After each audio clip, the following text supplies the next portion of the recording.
Hi guys! Welcome back sa inyong paboritong History and Mystery channel, ang Ghost Vloggers. Tonight is gonna be a very special episode kasi I have not just one, not just two, but I have three topics that I will discuss for all of you guys tonight. And bakit tatlo? Kasi meron kaming ilo-launch na merch tonight. So yung Halloween special natin is also a launch of something that we thought of na dahil pandemic season, naisip namin, namimiss namin mag-ghost hunting, namimiss namin yung gumawa ng videos with you guys. Everybody's isolated at home. And we wanted na parang maramdaman nyo kahit papaano that you are still with us and in a way, something that you can enjoy, not just for this Halloween season, but all year round naman siya. Pero of course, since we're ghost vloggers, ngayong Halloween natin siya i-release. And I will talk about these things na nakikita nyo dito sa likod ko before every scary story. Kasi there's a story behind each product, okay, na ipapakita namin sa inyo. So, as you can see, I am wearing my pajamas kasi this is gonna be a very long episode. And I hope you guys are also wearing something comfortable. Kung meron kayong upuan or kama dyan na comfortable, ayusin nyo na ngayon. Mag-ready na kayo ng snacks, mag-ready na kayo ng drinks. Kasi this is gonna be quite a long episode as usual naman, as a special Halloween treat para sa inyong mga subscribers natin. And I hope you guys like this video. So, go, kuha na kayo ng snacks and let's start.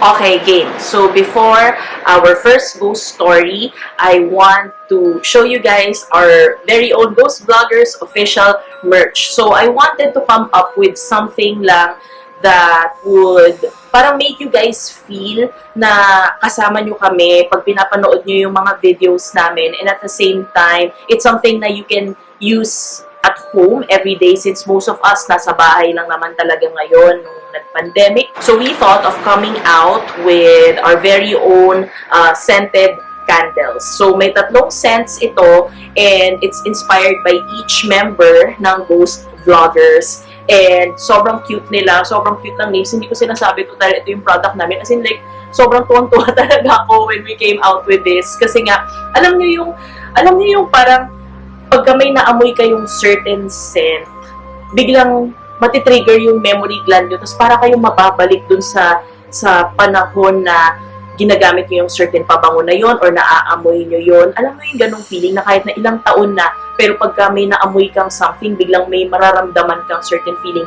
Ganon yung gusto kong maramdaman ninyo, even though you are not with us, you will have that sort of feeling pag meron kayong naaamoy na ganito. And at the same time, para sa akin, yun talaga yung tinarget ko. Sabi ko, I want to smell something that would remind me of our adventures. Something that would remind me of Norman, of Zuxa, yung ghost hunting namin, nung active pa kami. So, yun yung gusto ko para it's also something that we can share with you guys. It's something na pwede yung gamitin sa bahay ninyo since lagi nga tayo nasa bahay. So, yun yung inspiration for this. And we only have 3 scents since yun nga, it's inspired by each member ng Ghost Vloggers. The first scent is called Ghost Stories. The second is called Coffee and Conspiracies. The third is called Spooky Spirits. So, before I discuss each of the scary kwentos natin tonight, I will talk a little bit lang naman about the product. So, since tatlong scents lang siya, you can get it either in a jar like this, which is ito yung mas malaking product, mas marami siya, or sa ganito na mas maliit, which is a tin can na sobrang cute din niya. So, ito, this is the first one. This is called Ghost Stories. When you open the candle, pag binili nyo yung jar, naka-wooden wick siya. So, hindi siya yung cotton na wick. Pagka wooden wick kasi, ito yung merong konting sound na parang crackling sound na it makes you feel na parang may katabi kang fireplace kahit na wala naman. So, social tayo, kunwari may fireplace tayo, gano'n. So, yun yung purpose ng wooden wick. And meron siya talagang tunay na mga dried flowers. Hindi to yung amoy sampagita, guys. Hindi siya amoy patay, porket nakakatakot yung pangalan natin. Mabango siya, promise. And I'm not just saying that dahil product namin ito. So, the tin can looks like this. May dried, flowers din siya. Pero, cotton wick siya. Yung nasa lata, cotton wick. And then yung nasa jar, ito yung wooden wick. So, the first scent is called Ghost Stories. And ang nakasulat sa kanya is, nighttime, the smell of pine, spooky stories, and the chill down your spine. So, I wrote this kasi yung scent na ito reminds me of yung Baguio Adventures, yung nag-long trip kami ng ghost vloggers na parang amoy na amoy mo yung pine. Tapos nagstay kami sa The Manor at Camp John Hay. So, hindi siya basta parang amoy pine lang na parang sa car freshener ha. May halo siya na nararamdaman mo yung para kang nasa bakasyon, para kang nasa staycation. So, I chose this scent for me. Ito yung sa akin na scent because this is also what I want to light pagka gusto ko maamoy dito sa bahay. Yung it's a kind of smell na would remind you of family and friends na mga reunion, parang ganun siya. Tapos alam niyo yung pagkabata kayo, magkukwentuhan kayo after a long day, pagkagabi na, pag wala kayong magawa ng mga pinsan nyo, magkukwentuhan kayo na nakakatakot. So, ganun yung naaalala ko sa kanya. And at the same time, recently yun nga, ito yung parang naaalala ko na nagpunta nga kami ng Baguio ng team, nag-diplomat hotel kami, ganyan. And even though they are parang scary ghost hunting trips, ito yung naaamoy mo, mabango. Kasi mabango naman talaga sa Baguio, lalo na dun sa may Camp John Hay na maraming mga pine trees. Ito yung amoy niya talaga. So, ang bango-bango niya, actually yung pinaamoy ko to dun sa kumari ko, sabi niya, hindi ko sinasabi kung kanino yung scents, basta pinaamoy ko lang sa kanya to get her honest opinion. So, ito nga daw yung favorite niya. And she wouldn't mind na ito yung maging amoy ng bahay niya. Kasi maganda rin siyang scent na para sa bahay. Alam mo yung parang very fresh na naka-cooling, gano'n. Parang presko siyang amoy. So, yun yung inspiration ko for ghost stories. Okay, so before we go into the story, sisindihan ko na muna siya. So, sindihan natin yung jar para meron tayong crackling sound. So, the jar is 120 ml. And then, itong tin can, I think, ilan pa to? 60? Parang half of it. 60 ml siya. And it comes in a gold can. Na gold tin can. Alright, so sige, sindihan ko na muna ha, tapos magkwentuhan na tayo.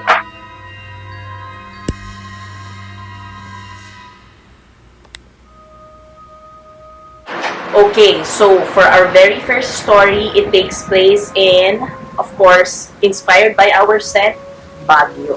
So, oh my gosh, ang bango niya. Ang bango niya talaga.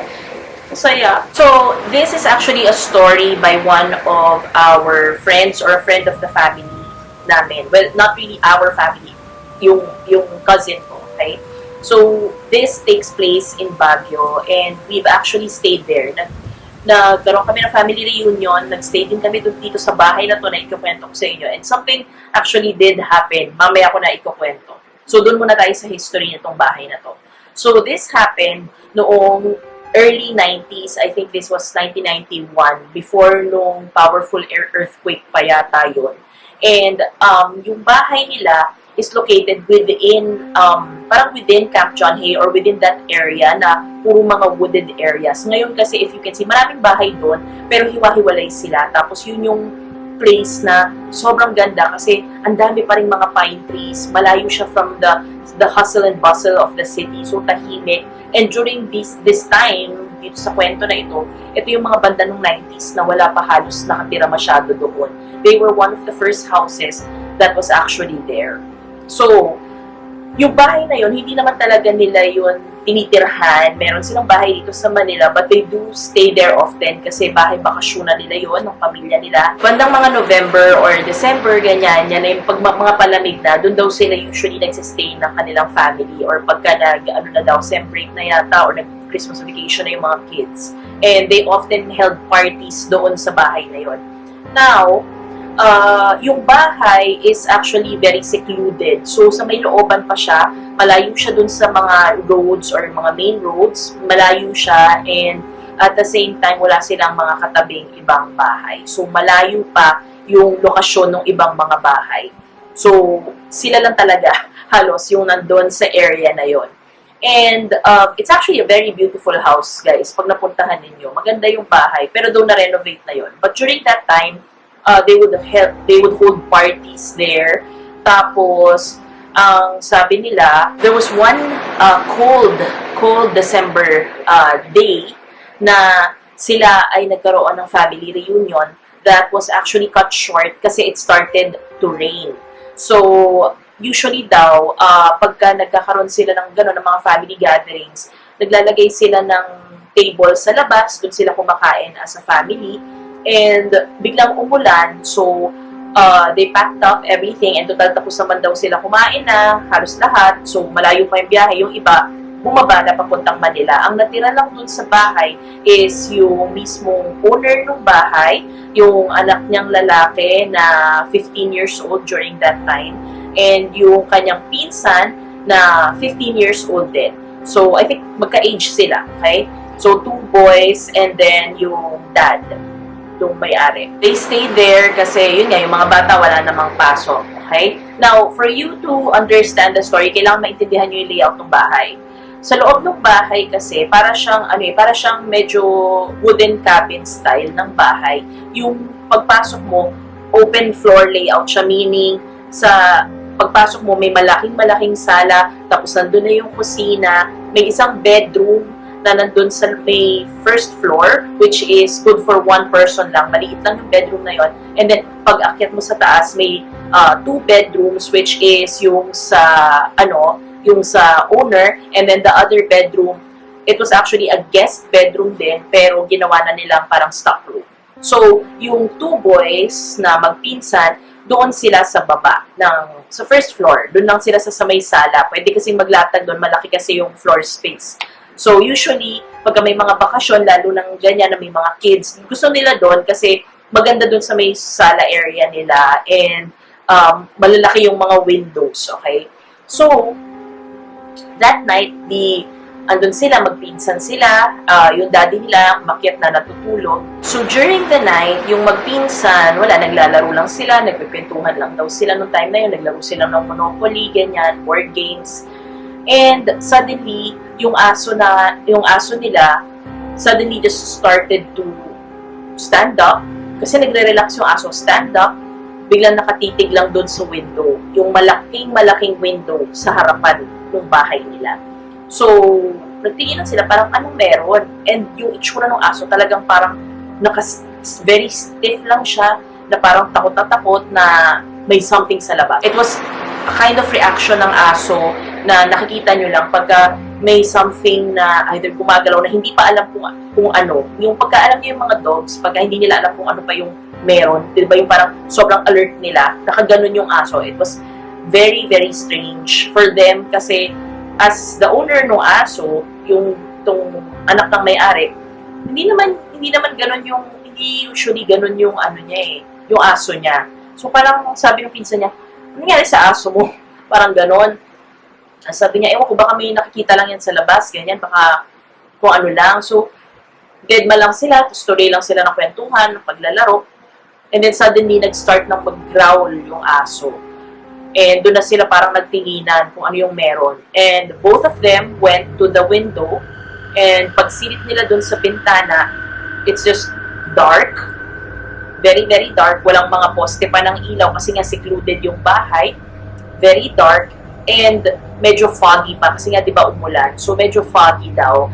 But they can clearly see because of the moonlight, they can clearly see yung mga hilera ng mga pine trees na mga medyo siguro parang a few a few yards away konti from their house. And puro pine trees daw yon ng time na yun. As in, sunod-sunod daw yun ng mga pine trees sa wooded area na yun na puro pine. And nung tinitingnan nila ng mabuti, yung paanong mga puno, yung mga trunks ng mga puno, biglang may gumalaw na isa. So, nagulat lang silang dalawa, they were just very silent, and then pagsilip lang nila, yung gumalaw was actually a leg. So, parang biglang may lumabas na tao from the woods. Okay? Pero because it's very, very dark, and yun nga, moonlight lang yung ilaw, they couldn't see kung sino, pero may nakatayo dun sa hilera ng mga puno, may nakatayong tao, and it was actually staring at them.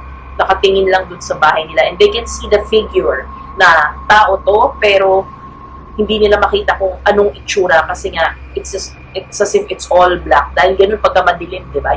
Yung aninag lang, yung maaninag mo lang siya ng very slight. So parang nung nakatingin sila, sabi ano to, parang, alam mo yung reaction mo pag nakakita ka ng gano'n, syempre, medyo shocked ka pa.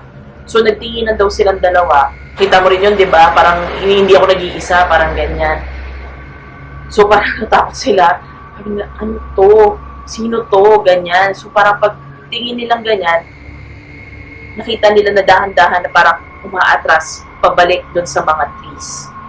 And they were like, oh my gosh, ano to? Anong nangyayari? Tapos parang sila, wala naman, sabi niya, hindi, wala siguro yun. Sabi niya, baka naligaw lang yun, baka, yun yung, alam mo yung mga typical na iisipin mo pagka nandun ka sa situation na yun na, hindi, wala lang yan, parang ganon.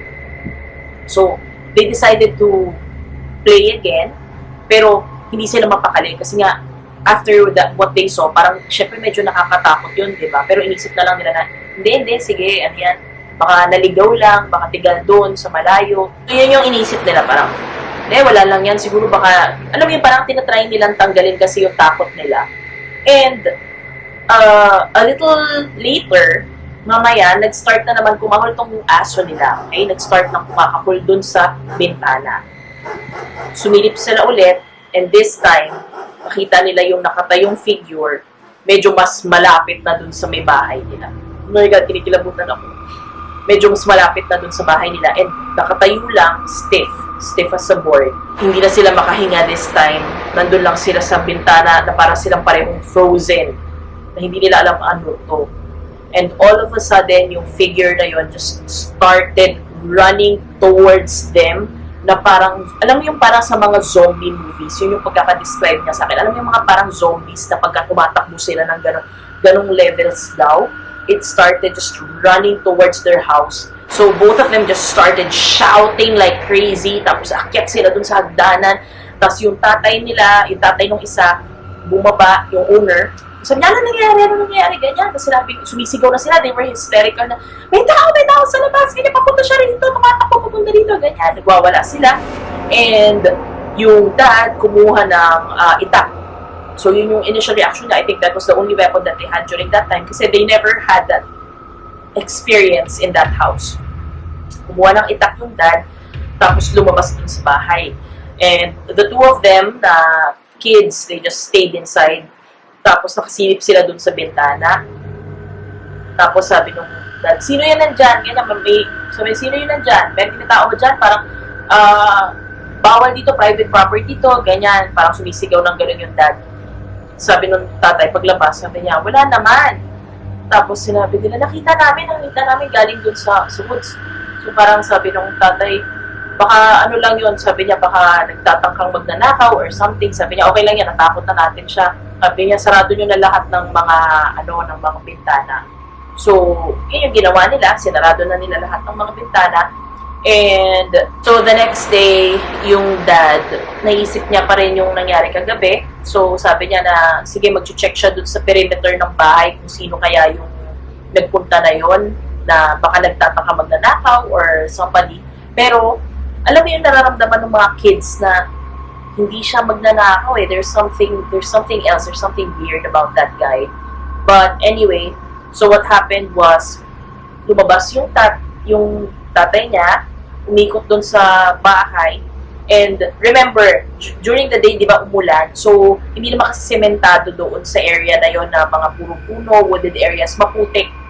Okay? Nung after ng ulan. The creepy thing was, pag-ikot ng dad sa bahay, nakakita siya ng footprints talaga na yung talagang lumubog doon sa sa lupa. Nakakita siya ng mga footprints na papunta doon sa house talaga nila. And the creepy thing about it was, meron siyang footprint na nandun siya sa gilid ng bintana. Meaning, nung tumitingin sila, nung tinitingnan nila yung labas, na nakita nila na parang there was nobody there, kumbaga, eto sila, nakatingin sila dito sa bintana, kung sino man yon, nakasandal lang siyang ganyan, kaya hindi siya nakikita. So, nandun siya sa tabi ng window. Siguro nung tumakbo siya, doon siya pumunta. And then, not only that, ito pa yung mas nakakatakot.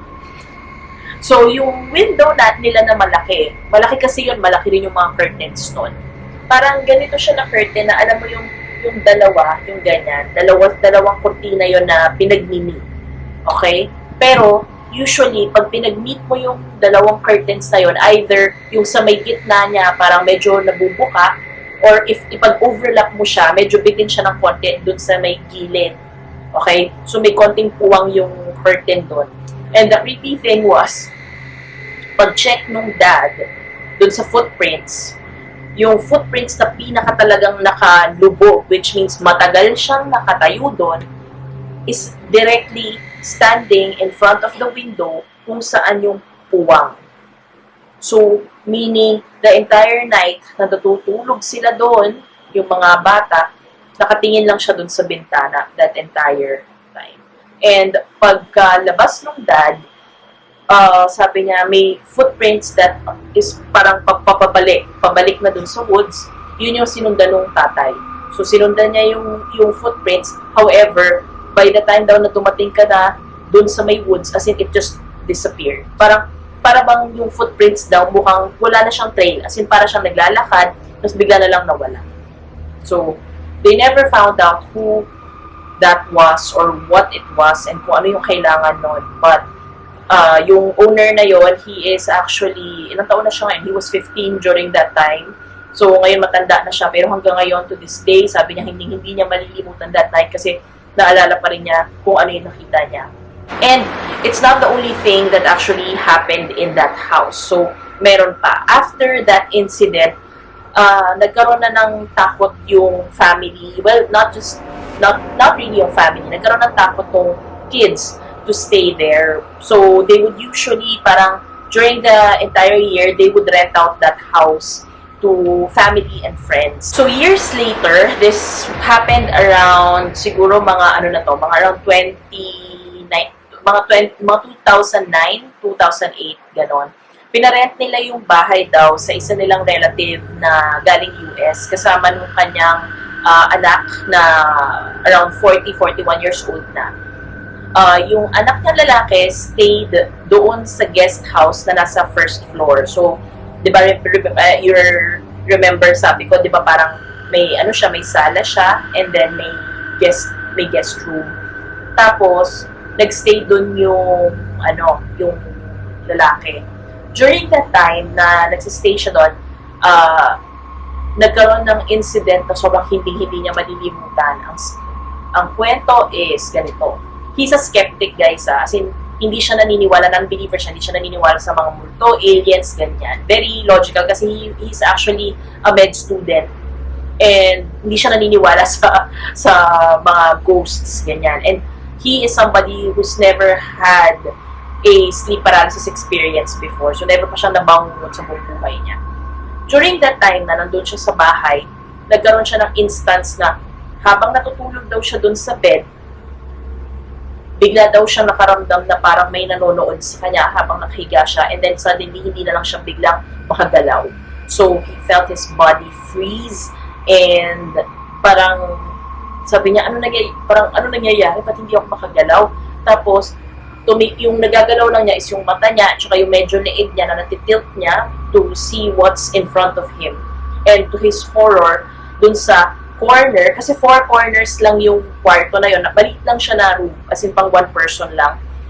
Pagtingin niyang gano'n, doon sa corner ng room niya, may nakatayong babae na nakatitig lang sa kanya. And it was really scary according to him na parang ang unang nasa utak niya is, sino ka, anong ginagawa mo rito, anong kailangan mo sa akin.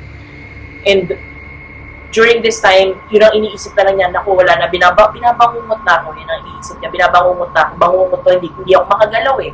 Parang ganon. Tapos, nagulat siya kasi yung babae just suddenly fell sa floor, naramdaman niya na umagsak sa floor, tapos naramdaman niyang gumagapang palapit doon sa kanyang kama. During this time, takot na takot siya and iniisipan niya ng something logical na hindi, panaginip lang to, nananaginip lang ako, baka ganito yung sleep paralysis, ito lang yon.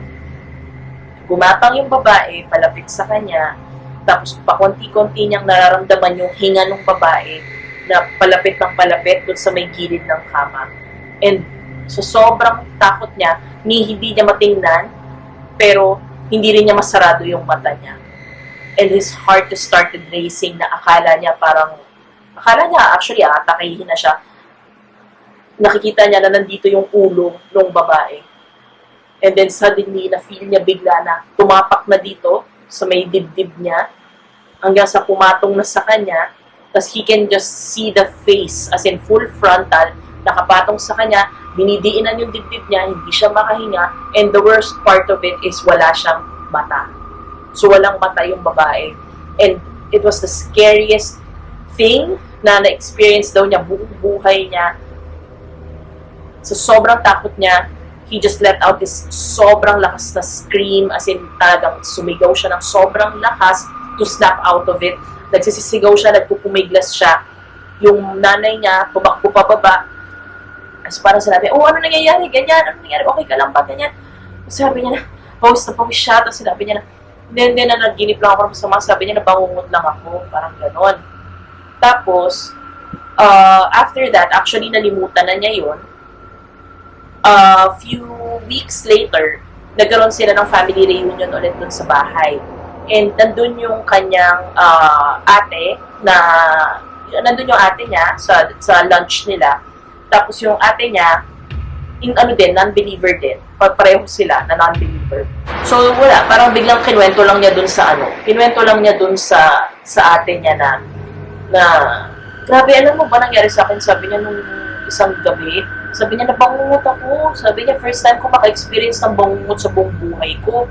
Sabi niya, naramdaman ko na parang may babae. Sabi niya, natakot ako. Kala ko mamamatay na ako kasi may nakadiin sa dibdib ko. Habang kinikwento niya to, yung ate niya was just staring at him with wide eyes na sobrang, alam mo yung may shock sa mukha ng ate niya. Sabi niya na, bakit, anong meron? Sinabi ng ate niya, alam mo ba, sabi niya nung natulog din ako dyan, kasi syempre diba, the house belongs to the family. Nakwento ng ate na, natulog ako dyan, sabi niya, ganun na ganun din yung nangyari sa akin. Sabi niya yung babae na nakatayo, tapos ginapangan daw siya, tapos dinidiinan yung dibdib niya. Tapos yung ate niya is also a skeptic, hindi rin ever naka-experience ng sleep paralysis before, never pa silang binangungot dun lang sa kwarto na yon. Okay? And it was very strange to them na parang, what are the odds na magkapareho tayo nung panaginip dun sa room na yun, diba? So, medyo natakot sila, pero at the same time, parang deadma lang. Kasi nga, I mean, siguro mas madaling mag-deadma kung skeptical kang tao. Tapos, after this, parang nagkaroon pa siya ng isa pang incident ulit dun sa house na yon. So, di ba dun siya sa baba natutulog? So, he decided to clean the other room sa taas, nakatabi ng kwarto ng nanay niya, para doon na lang siya magstay. So, binaba niya ngayon yung mga gamit doon, nilinis niya, tapos doon na siya natulog. Okay, para malapit siya doon sa nanay niya. And during this time, na nagkaroon siya ng room doon, naglagay din siya ng TV. Okay, nagkaroon siya ng TV. This part, to be honest, I don't know if it's true, pero it's para siyang pwede nang gawing pelikula. So, ito yung kwento according to their family member. So, naglagay siya ng TV doon sa kwarto na yon. And there was this one night na pagpasok daw niya ng kwarto, gabi na to, tulog na yung nanay niya, this was late night, pagpasok daw niya dun sa kwarto, nakabukas yung TV. Tapos, nung palapit siya na palapit sa TV, kasi static lang eh, walang palabas. Nung palapit siya na palapit sa TV, biglang ang nag-play is yung itsura, di mo kinikilabutan ako, yung itsura ng kusina nila sa baba, yung sala. Yun yung nakita niya, parang may CCTV na nandun sa baba, pero wala namang kasing CCTV, wala silang camera doon. So, nagulat siya, tapos, sabi niya, wala namang camera doon. Sabi niya, anong meron? So, nakatayo lang siya, tinitingnan lang niya yung TV, tapos nung pinapakita daw yung footage doon sa baba, nakita na naman niya yung babae. So, yung babae na nagpapakita doon sa kanyang bangungot, nakatayo doon sa may sala. Tapos nakatingin diretso doon sa, kung may camera man doon, nakatingin siya sa camera. So, it's as if parang doon through the TV, tinitingnan siya. And he just froze. Hindi niya alam kung ano yung gagawin niya. Kasi, yun nga, walang camera doon eh.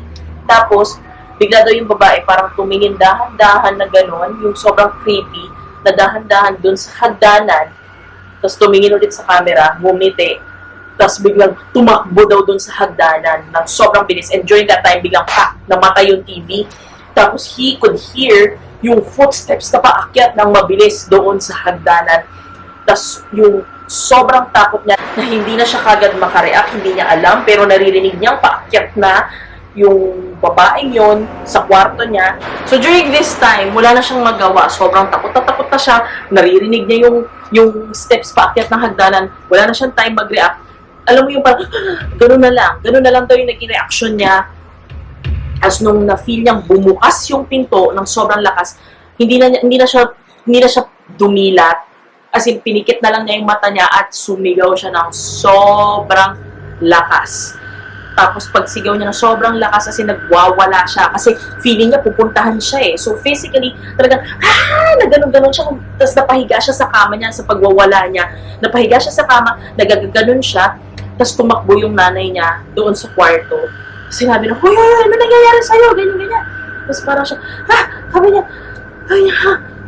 nanaginip ako. Sabi niya, nakakatakot, parang ganyan. Hindi na siya makasalita. He was catching his breath. And sinabi ng nanay niya, sabi niya, ano ba nangyayari sa'yo? Sabi niya, ikaw ba yung narinig kong tumatakbo paakyat ng hagdanan? Isipin niyo yun, guys. Kung bangungot yun, kung panaginip yun, how come pati yung nanay niya narinig na may umaakyat dun sa hagdanan, may tumatakbo paakyat? Ikilabutan ako. Okay, so I hope you guys enjoyed that first story. Now, we move on to our next one na bagay dito sa ating next scent. So, the next scent is actually inspired by Norman. So, as you may know, Norman is our resident geek. Siya yung ating researcher, and most of our conspiracy theories are actually researched by him, and I wanted to have a scent that would remind me of him. So, ito yung naisip ko na scent, which is called Coffee and Conspiracies. So, bagay na bagay sa kanya. Kasi si Norman, sobrang mukmukang hilig magkape niyan. As in, ewan ko kung nakakailang cups of coffee siya in a day, pero nagkaroon kami ng instance na nagsistay kami nun sa hotel as a team, and nagising siya nung gabi, hindi daw siya makatulog. Actually, hindi siya nagising. Gising pa rin siya. So, hindi siya makatulog. Tapos, nagtimpla pa rin siya ng kape. Ganon. So, coffee always reminds me of Norman. Every time na meron akong bagong natikman na kape na masarap or bagong cafe na na-discover, siya yung lagi ko sinasabihan. Kasi yun nga, mahilig siya talaga sa coffee. So, ayun, pinangalan ko tong scent na to after him. So, yung sa can niya, it comes in a black can na sobrang ganda. And if you open it, yung sa jar, of course, again, it has a wooden wick, just like yung sa Ghost Stories. Wooden wick din siya. And meron siyang coffee beans sa loob. So, ayun, it just smells like coffee. It smells like coffee and pastries. Not just yung, hindi lang siya yung basta amoy kape. Amoy, kape na may pastries na kasama. Nung pinaamoy ko nga siya actually sa anak ko, sabi niya kagad, ay, amoy, itong coffee shop na sikat. Sabi niya, amoy ganon. Tapos sabi ko sa kanya, talaga ba? Sabi ko sa akin kasi, it reminds me of parang desserts ng konti. Pero, alam mo yung pag nagkakape ka, tapos magde-desserts ka, tapos kikitain mo yung mga friends mo, magkikwentuhan kayo, yun. Yun yung naaalala ko sa kanya. So, hindi siya basta yung plain na amoy kape lang. Amoy, ano siya yung gano'n, yung amoy afternoon coffee shop with friends na may manlilibre, gano'n. No joke. As in, seryoso, yun yung amoy niya. And it's just very yummy and nakakagising yung amoy niya. So, it's something that I think you guys can either use not just sa kitchen, pero also sa desk nyo, kayong mga nag-aaral or nag-work from home. Maganda siya ilagay sa desk nyo, sindihan nyo siya kasi nakakagising ng utak yung amoy niya. Kaya siguro si Norman gising na gising lagi yung utak niya. So, ayun, yung Coffee and Conspiracies is his scent. And ito yung nakasulat. Conversations over the smell of coffee beans, mind-blowing yet not even sure what it means. Discussions on past, present, and the future. Is it the truth or is it just a rumor? So, very perfect description siya of what we talk about when we talk about conspiracy theories. So, yon. I also made this one, yung poem na to sa harapan, as a creative way to describe kung anong klaseng amoy yung nandito sa candle na ito. So, sobrang cute niya. Tapos, ayun, may mga coffee beans. Tunay na coffee beans yung nandyan. So, alright. Since ito yung scent natin for tonight, ang gagawin ko is, meron ako didiscuss na 3 conspiracy theories para sa inyo. So, before that, sindihan muna natin siya.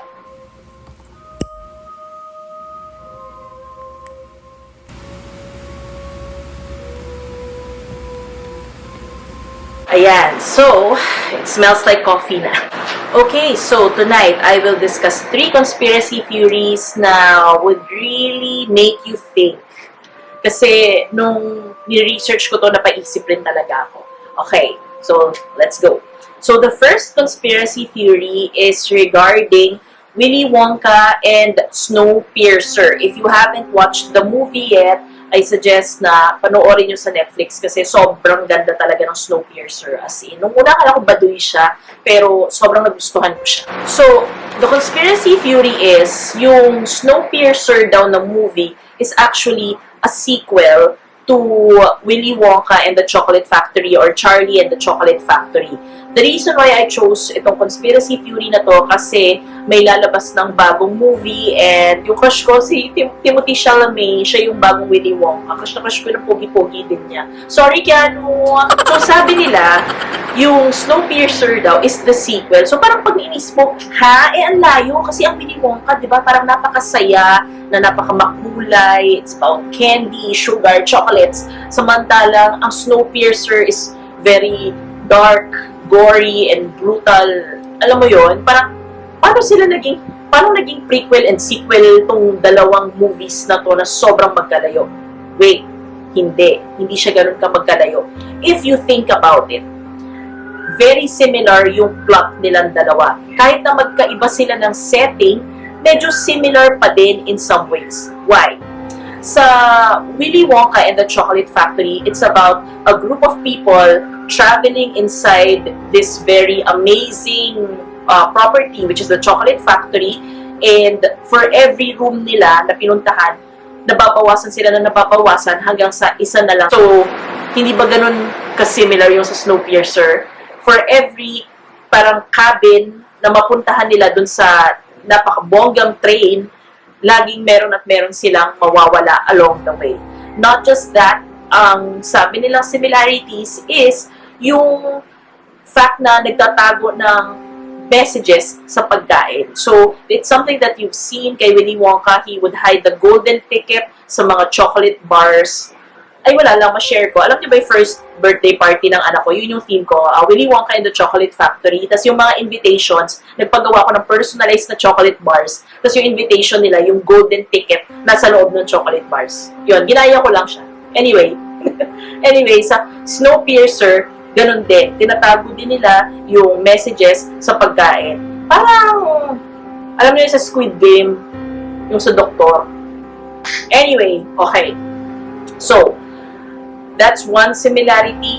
Another similarity nila is that yun nga, during the time na nangyari yung kay Willy Wonka, no, nanalo si Charlie Bucket nung ticket na yon para makapasok doon sa ano niya, sa kanyang factory. If you remember, si Charlie, mahirap lang sila, and this was during the time na parang naghihirap halos yung buong mundo, and isa si Charlie dun sa mga mahihirap. Just like si Chris Evans dito sa Snowpiercer, isa siya dun sa mga mahihirap. Hindi siya kasama dun sa mga first class passengers na sobrang garbo ng mga buhay nila, samantalang lahat nung nandun sa likod ng train, gutom na gutom, there were children, pinapakain sila ng bars made of cockroaches. So, alam mo yun, parang hindi siya ganun ka nagkakalayo daw.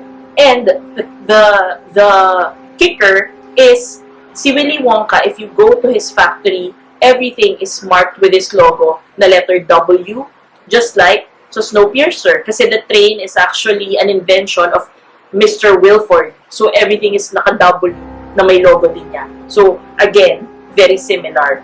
Ang conspiracy theory ng sinasabi ng mga tao sa Reddit and sa mga forums is that si Charlie Bucket, nung nanalo siya, di ba siya yung nagwagi sa chocolate factory ni Willy Wonka, he became, kumbaga, Willy Wonka's understudy, naging protege siya ni Willy Wonka.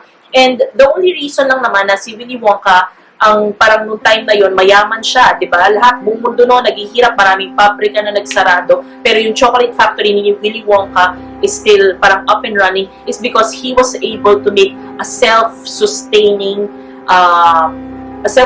factory. And sabi nga nila, yun yung naging inspiration ni Charlie Bucket to make the train sa Snowpiercer, a self-sustaining train. And sabi nila, it was most probably daw na si Willy Wonka ang nag-adopt dito kay Charlie Bucket, and he became Wilford Wonka. Yun yung sinasabi ng mga conspiracy theorists, ha. So, actually, it's very amazing na parang mapapaano kayo. Oo nga, no. Parang mapapaganon ka talaga eh. And if you remember sa Snowpiercer, there was this instance na kinukuha ni Wilford yung mga batang maliliit na magkakasya dun sa mga ila-ilalim ng train to make it work.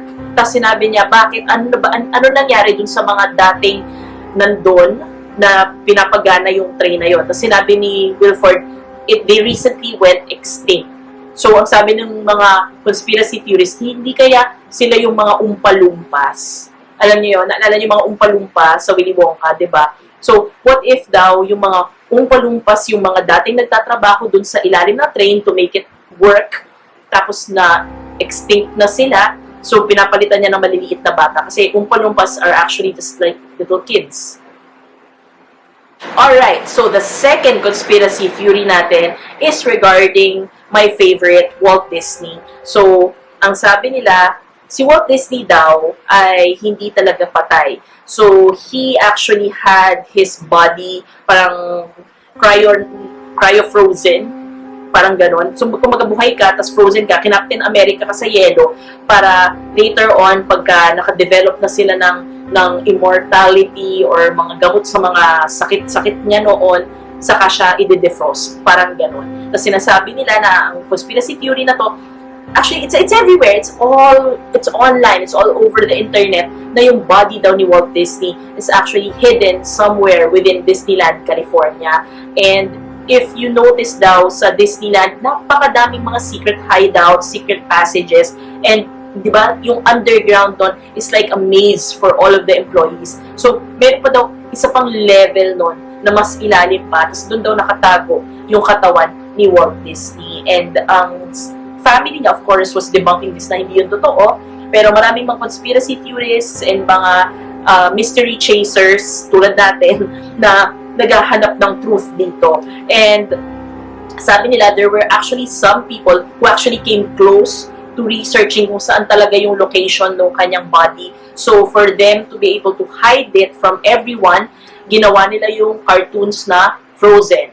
So, Frozen came out and it was actually a hit all over the world na sobrang nabaliw lahat ng mga kids. It was overhyped and kids loved it. Gumawa kasi na ng Frozen 2. And the reason for this is para daw, pag tinype mo sa Google yung word na Frozen or anything na Walt Disney, Frozen, matatambakan siya ng puro tungkol dun sa Frozen na movie, hindi tungkol dun sa kanyang frozen body.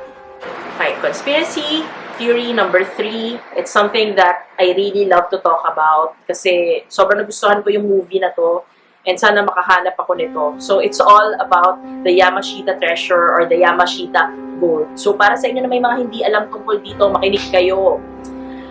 So, this happened noong World War II, noong time na after ng sumalakay yung Japan sa China, Malaysia, and sa Singapore. And nung sumalakay kasi yung Japanese sa kanila, it was actually led by this general called Yamashita, si General Yamashita. And hindi lang basta pagsalakay yung ginawa niya doon na lumaban sila ha, as in, ang dami niyang pinatay during this time. Doon sa pagsalakay niya pa lang sa Malaysia and sa Singapore, he was actually known for what's called the Sukching Massacre, na pumatay siya ng about 50,000 to 100,000 Chinese people doon sa mga bansang yon. And nakakaawa aking mga ninunot kamag-anak. So, hindi lang sila basta pinatay, pinagnakawan pa sila. So, all of the treasures na nakuha nila sa pagsalakay nila dun sa mga bansang yon, tinakbo nila yun dito sa Pilipinas. Okay? Tinakbo nila yun dito sa Pilipinas kasi the Allies were closing in on them. And ang instruction kay General Yamashita was to set up the defenses dito sa Philippines. Yun yung pa-press release nila na kailangan gawin. Pero a small part of his team actually knew the actual plan, which was itago lahat ng mga treasures, lahat ng mga na-loot nila all over the Philippines, tapos kukunin na lang nila after the war is over. So, yun yung instruction sa kanila, kailangan itago yung mga treasure, and that treasure is worth billions. Imagine mo, 3 bansa yun eh. Treasures ng 3 bansa. So, tinago daw yun dito. And, eto, ang kasabihan sa history natin is that they used dynamites to explode yung mga ilalim ng mga bundok, mga ilalim, mga sa kung saan-saan. Tapos ginamitan din nila ng dynamite para isarado yon, para matago yung mga treasure. And it's all over the Philippines. And sabi nila, during this time, nag-aalay din sila ng tao. So marami silang mga pinaghuhukay, na mga na-capture nila na mga kung sino-sino, na soldiers or mga tao, pinaghuhukay. After nilang hukayin yon, ilalagay yung treasure. Pagkalas nun, papatay nila yung mga taong yon or ikukulong nila sa loob doon. Kasi ang kasabihan nun, parang uutusan nila to guard the treasure. So in a way, yung treasure na yon is known as cursed. Kahit pa paano, parang sinasabi nila, cursed daw yung treasure na yon. Now, the conspiracy theory is, sabi nila, si late Ferdinand Marcos daw ang nakakuha ng majority nun. May ibang tao na, nalimutan ko anong pangalan niya, merong isa na nag-come out na before pa, parang patay na yata siya ngayon na nakahanap din siya part of it. Pero sabi nga nila, sobrang dami daw talagang treasure nun dito na ang dami pa talagang hindi pa nahahanap. May mga iba daw na, sabi nga nila, may curse nga daw. Like for example, merong isa na, sabi niya may nahukay daw siya, pero the more na nahukayin pa niya, kunwari makikita lang niya yung taas, palubog ng palubog daw yung chest. Meron daw isa naman na instance na nakita nila yung treasure nasa ibaba ng waterfalls, sa ilalim siya ng waterfalls somewhere here in the Philippines. Pag tinatry kunin ng mga divers, hindi sila nagsusurvive or yung iba daw nagkakasakit a week after. So nagkaroon na ng mga ganong deaths na sabi nila linked to the treasure kasi it's cursed. The thing was, kaya hindi nila nakuha na after the war, because nung tinago yun dito, na-capture kasi si General Yamashita and he was executed before mag-end yung World War II, nung mga 1942, pinatay si General Yamashita and he is the only person who actually knows the exact locations of each one kung saan nila pinagtatago-tago yun dito sa Pilipinas. Siya lang yung may alam noon. So, ayun. Para dun sa mga treasure hunters dyan, ayun. Baka meron kayong mga inputs para sa atin doon sa mga manonood na mahilig din mag-follow tungkol dito. Comment down below. Ang sabi niya no iba yun nga, parang nahanap daw ni Ferdinand Marcos some of it, tinago daw. Yun yung mga conspiracy theories. Meron din daw mga iba na parang tinago na ng government. Pero I think meron din siguro mga iba na nakakahanap yan. Pero syempre, most likely, ikaw pag nahanap mo yun, di ba? Hindi mo naman i-a-announce sa buong mundo. So, I'm sure marami pa nung nakakalat kung saan-saan. Okay, so for our last topic naman, it is inspired by this scent, and itong scent naman na to is inspired by no other than Zuxa. So, si Zuxa kasi, siya yung ating skeptic or non-believer. So, we wanted our viewers din naman na mga skeptics kagaya niya to be able to relate to someone in the team. So, si Zuxa yon for us. And I'm reminded of her dito sa amoy na to kasi as you know, so si Zuxa yung laging nagkakatingko sa team namin. So actually, hindi lang basta sa ghost hunting sessions, kahit saan, lagi siya may dala-dala nun sa bag. And at the same time, well, kayo na mga nanonood ng ghost hunting sessions namin, talaga nakikita niyo naman si Zuxa na nagkakatingko siya, lagi siyang may inaamoy kasi nga hindi naman kabanguhan dun sa mga areas na yon na pinupuntahan namin na haunted. So, yon maganda yung may ganun kami. And at the same time, di ba, pagka nasa haunted locations ka kasi, madalas nakakaramdam ka ng parang either nahihilo ka or lightheadedness, yung mga ganung feeling. So, we decided to make a scent na naaalala ko siya. So, it is called Spooky Spirits. So, si Zuxa, mahilig siya sa mga ganitong amoy. So, this is actually yung masarap amuyin pagka ikaw ay parang not feeling well or under the weather. Para sa aming mga medyo patita levels na ito yung gusto naming scent. Actually, yung dad ko, pinaamoy ko sa kanya. Ito yung pinakagustuhan ng daddy ko. So, siya, parang very mentholated yung amoy niya. It's cool and it's something na parang would help someone breathe easier. Alam mo yung ganong amoy. Yung pagka pinapahinang ka ng nanay mo ng big sa dibdib mo, tapos nako-comfort ka. Ganon yung amoy niya. Again, yung jar niya, it has the wooden wick and the dried flowers. Tapos, ang nakasulat naman sa kanya is, a haunted house on top of a hill, slightly dizzy, not sure how you feel. You sniff your oils to help you relax, trying not to think of ghosts and just believe in facts. So, yon kasi si Zuxa sa atin eh. So, she believes in facts, she believes in research. So, ayun, ito yung amoy na, pag naaamoy ko, seryoso, siya talaga yung naaalala ko dito. And masarap siyang amoy-amoyin. Alam mo yung, actually, masarap na siyang gawing inhaler.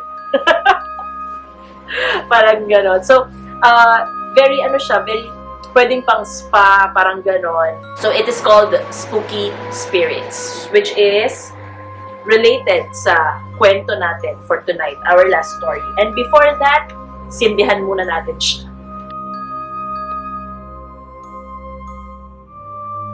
Actually, bagay na bagay ito na ito yung nilast ko na scent kasi nakaka-relax siya talaga. As in, yung parang kahit anong mangyari, parang hindi ka na maapektuhan, gano'n. Kasi kailangan ko yun dahil mabigat yung kwento natin. And it's something that I really, really like because it's very, very mysterious and interesting. So, ang kwento natin tonight is about the Angels of Mon or Mons and the Hellhound of Mon or Mons. So, this is one of the biggest legends in our history or in our very, very dark history. So, noong 1914, this happened naman noong World War I. Syempre, ang World War I actually napakadaming mga mysteries na nangyari during this time. And it's so sad kasi sobrang tagal na niya na hindi na ganun ka well preserved masyado yung mga documentations ng mga pangyayari ng World War I. But, anyway, so, skip tayo to the war of the British and the Germans.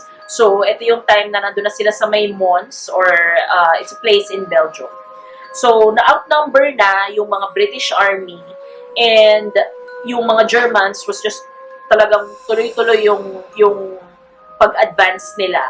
And the British Army was so outnumbered to the point na alam nila na wala na, mamamatay na tayong lahat, we're gonna lose this. So they were retreating and during this time, the Germans were advancing. During this time na nagkakaroon ng gera sa kanila, maraming mga accounts na nagsasabi about this so-called hellhound. Okay? Merong hellhound na yun daw yung pumapatay ng mga soldiers ng ng mga British. So, during this time, ang sabi nila, one of the reasons why nanalo yung, well, not really nanalo, mas nananalo yung mga Germans over the British is because meron silang tinatawag nilang hellhound. So, ang accounts dito is a little bit fuzzy kasi iba-iba yung kwento, pero iba-iba yung pagkwento, pero pare-pareho sila ng mga nakita. Na marami daw mga British soldiers ang mga namatay with weird animal bite marks and claw marks, or looks like they were mauled by an animal. Hindi siya basta sinaksak or binaril. Hindi siya wounds of war, kumbaga. And ang sabi nila, meron daw silang nakikita na malaking aso or wolf that's pure black, and it's really huge, na pumupunta doon pagkagabi, pinapatay yung mga British soldiers, and yun din daw yung dahilan kung bakit walang makapenetrate sa camp ng mga Germans, kasi may bumabantay na hellhound, ang tawag nila. Sabi naman ng iba is, it was actually a German experiment daw nung time na yon, na they were experimenting on this wolf or this parang black dog, and a man who they found really hates the British. And it was a way for them na parang inano daw nila, yun ang sabi ha, parang pinag-eksperimentohan daw nila itong lalaking to, na para ma-transfer yung hatred niya over the British dun sa aso. And pinakawalan daw yun dun.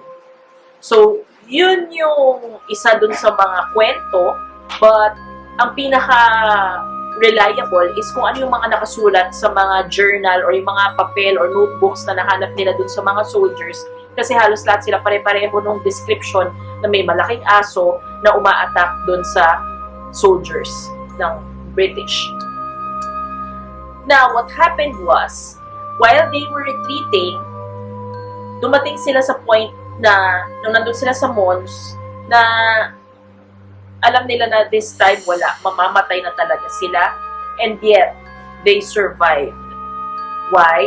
Because, during this retreat na nag-a-advance sa kanila yung mga German soldiers na clearly, sobrang dami and outnumbered, konti na lang sila, puro sugatan pa halos yung iba, bigla daw may bumabang mga angels galing sa heavens, as in yun yung nakasulat dun sa mga documentation nila, na may mga daladalang mga bow and arrow, and started to plant themselves between the British and the Germans, and nakatutok yung mga bow nila dun sa mga Germans.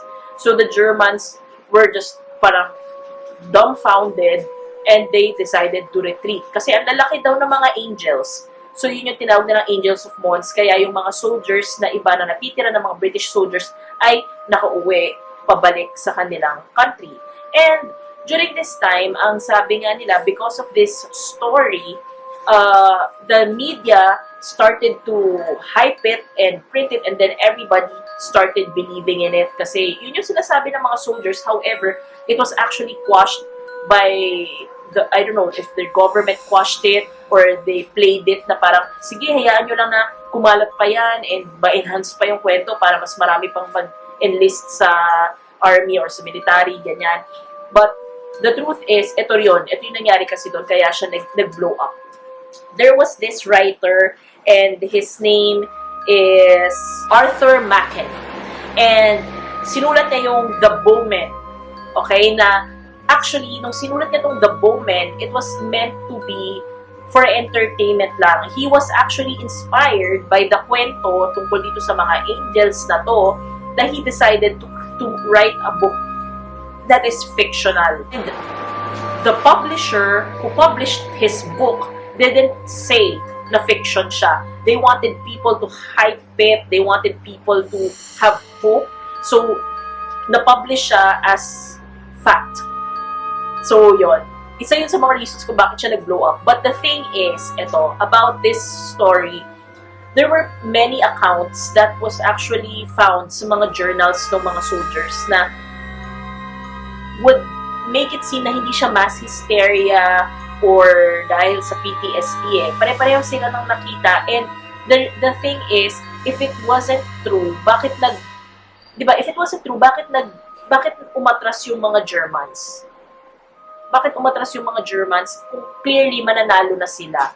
Tapos yung mga soldiers ng British na sobrang konti na lang, actually, nakauwi pa sila. So, yun daw talaga yung reason. And here's the kicker. Even yung mga German soldiers and yung mga German soldiers na nahuli nila as captives also testified na they saw the angels come from heaven. So, it's just one of the world's creepiest mysteries na minsan mapapaisip ka na, is it true na yung wolf or yung hellhound is just an experiment? Or hindi kaya yun yung kakampi nila and then yung sa kabila is the angels and then there's a bigger war that's happening that's bigger than everything else that's happening in the world. So, yun. Minsan mapapaisip ka lang na, is there any truth to it? Kaya, what do you guys think?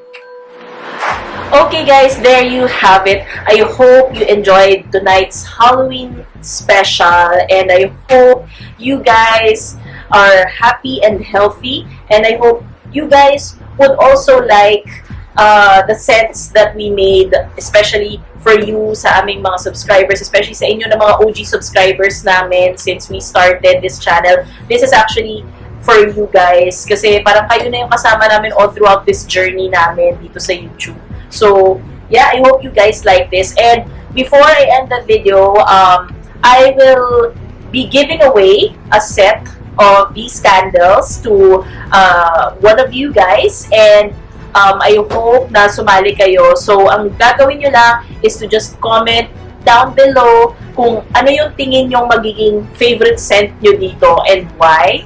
And make sure na you are subscribed to the channel kasi we will also check that for you to be able to qualify to win the set. So, ayun, I hope you guys are happy and healthy. Sobrang nakakamiss kayo. I hope you enjoy your Halloween and holidays that are coming up.